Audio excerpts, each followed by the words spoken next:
నంద్యాల జిల్లా కొత్తపల్లి మండలం శ్రీ సప్తనదుల సంగమేశ్వర ఆలయానికి కృష్ణా జలాలు చుట్టుముట్టాయి. ఎగువ రాష్ట్రాలైన కర్ణాటక, మహారాష్ట్రలో కురుస్తున్న భారీ వర్షాల కారణంగా శ్రీశైలం డ్యాంకు వరద ప్రవాహం పెరిగింది.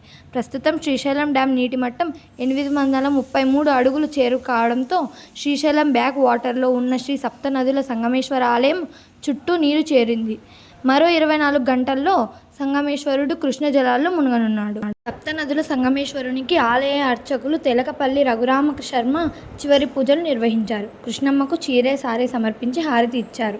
ధర్మరాజు ప్రతిష్ఠించిన ఆ శివలింగం భక్తులకు దూరమైన పూజలు నోచుకోలేక మరో 7 నెలలు జలాదివాసంలోనే గడపనున్నారు. మరో 24 గంటల్లో గర్భాలయంలోకి నీరు చేరే అవకాశం ఉందని ఆలయ అర్చకులు రఘురామ శర్మ తెలిపారు. ఇక భక్తులకు సంగమేశ్వరుని దర్శనం భాగ్యం కలగాలంటే మరో 7 నెలలు ఆగాల్సిందే.